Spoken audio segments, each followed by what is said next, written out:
Assalamualaikum warahmatullahi wabarakatuh. Oke sahabat semuanya, pada kesempatan kali ini saya akan membahas tentang agnostik. Apa itu agnostik? Nah, sebelum sampai ke sana, saya akan menyampaikan bahwa apa aja sih sebenarnya kekonyolan orang-orang agnostik. Orang agnostik ini akan tampak seperti orang yang sangat pintar, sangat cerdas, sangat logis, tapi kita sebagai umat Islam akan melihat mereka tuh orang yang sedang sangat kebingungan, terus mencari dan nggak ketemu. Oke, kita lihat dulu seperti apa itu pengertian agnostik ya. Sederhananya agnostik itu, ini sederhana ya, bahwa ada individu yang mempercayai adanya Tuhan, sangat percaya, sangat yakin akan adanya Tuhan, tetapi somehow dia memilih untuk tidak beragama.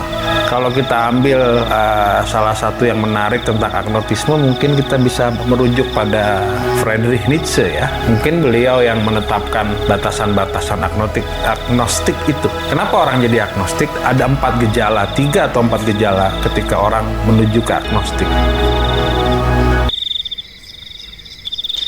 Oke, jadi orang agnostik itu mempercayai adanya Tuhan, tapi tidak beragama, tidak memilih salah satu agama. Oke, kita sekarang lihat betapa lucunya mereka itu. Kita ambil misalnya seperti itu. Misalkan ini ada sebuah gedung kepresidenan atau istana kepresidenan kan. Nah, kemudian orang agnostik itu menganggap bahwa gedung itu ada yang punya, cuma cukup mengetahui bahwa itu ada yang punya. Nah, dia pengen masuk, tapi dia tidak mau mematuhi apa peraturan yang dibikin oleh yang punya gedung itu. Kalau kita orang Muslim atau orang yang beragama, itu kita tahu bahwa oh ini gedung ada yang punya, kemudian yang punya itu pun membuat sebuah aturan, bahkan dibuat tertulis, dibukukan. Istilahnya kalau di kita yuk menjadi Alkitab, menjadi Al-Quran ya. Nah, itu menjadi panduan bagi kita, bagi yang mempercayai bahwa gedung itu ada yang punya. Kemudian saat kita masuk, kita akan mengikuti panduan-panduan itu. Oh, di tempat ini kita hanya boleh melihat saja. Di tempat ini kita nggak boleh masuk, nggak boleh duduk. Oh, di tempat ini tempat umum, jogging track, semuanya bisa melewati, bisa jalan. Nah, ada panduan yang dibuat oleh yang punya. Nah, kalau kita ada panduan yang dibuat oleh Allah Subhanahu wa taala yang berupa Al-Qur'an yang diajarkan lewat Rasul kita Nabi Muhammad ya, lewat malaikat diajarkan kepada Rasul kita Nabi Muhammad, kemudian disampaikan ke kita.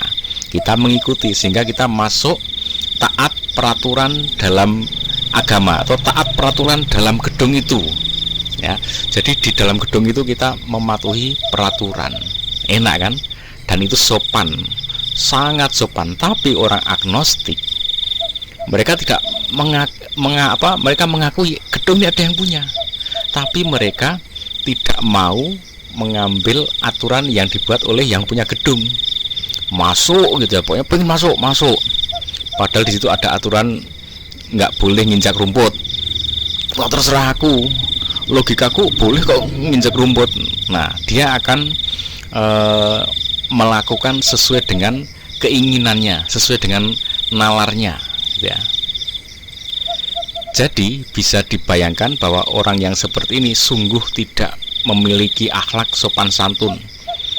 Di gedung, di istananya orang ya, di tempatnya orang, tapi dia berperilaku semaunya sendiri sesuai dengan logikanya, sesuai dengan nalarnya. Nah, jadi ini cuman mengakui, oh iya itu ada yang punya, tapi aku nggak mau mengambil aturan yang dibuat oleh yang punya. Itu sungguh kurang ajar ya. Nah, jadi bagi orang yang ateis atau agnostik, kalau ateis nggak percaya ya, kalau itu gedung ada yang punya, cuman yang agnostik nih cuman percaya aja ada Tuhan, percaya aja ada yang memiliki itu bangunan, itu gedung. Nah, itu sungguh tidak sopan teman-teman ya. Jadi dari logika ini, karena orang-orang ateis, orang-orang agnostik itu kan hidup dengan logikanya ya kita membahas mereka ya cuma dengan logika. Kalau kita ya ada logika, ya ada panduan aturan baku yang diturunkan dari Allah Subhanahu wa taala.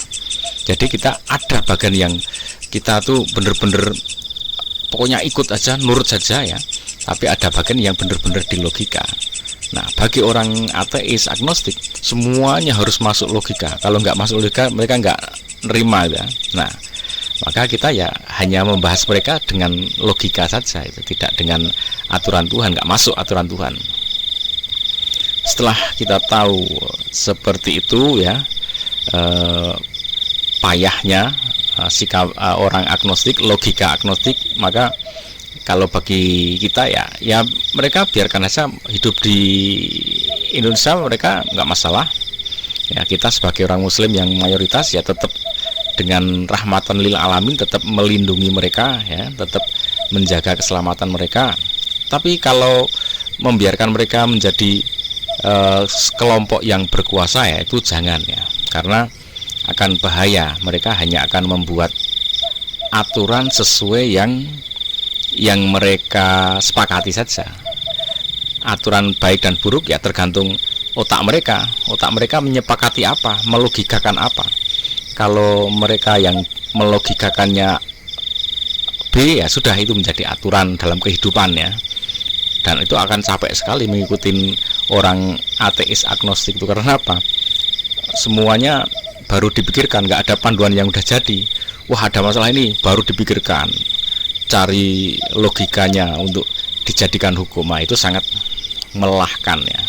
Oke, itu tentang agnostik. Jadi apakah Anda masih akan berpikir untuk ikut-ikutan agnostik setelah mendengar logika ini? Oke.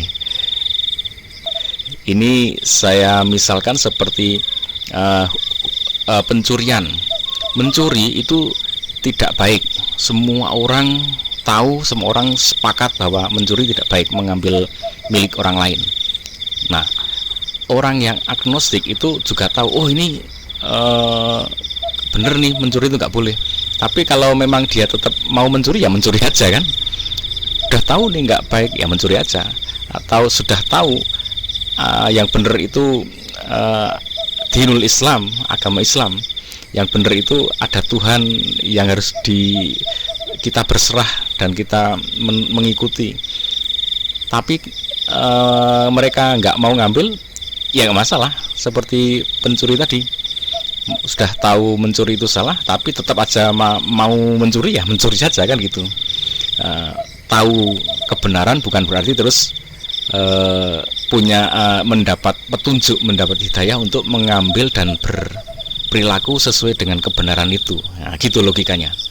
Dan kalau orang sudah tahu bahwa itu yang benar, kalau sudah tahu bahwa itu adalah sesuatu yang benar, tapi tetap saja nggak ngambil dan berperilaku sebaliknya, ya itu karakter setan. Ya itulah setan. Setan itu tahu bahwa dia itu salah, dia itu tidak mentaati Allah, tapi dia tetap memilih itu. Dia tahu kalau yang benar itu menuruti sujud. Kamu sujud. Dia tahu harusnya sujud, tapi karena dia nggak mau ngambil, ya dia menolak itu, ya nolak saja. Nah, itulah setan. Setan seperti itu. Tahu mana yang benar, tapi dia memang sengaja tidak ngambil kebenaran itu untuk dirinya, untuk dia taati. Nah, itulah setan kira-kira. Kalau kalian mau ngambil menjadi karakter setan atau karakter manusia nih yang bisa ada potensi mentaati. Kalau malaikat nggak mungkin, karena malaikat dia karakternya adalah taat terus ya. Nah, kalau manusia ada potensi taat, ada potensi menolak, melawan ya. Oke teman-teman, ikuti terus, jangan lupa like, share, subscribe. Assalamualaikum warahmatullahi wabarakatuh.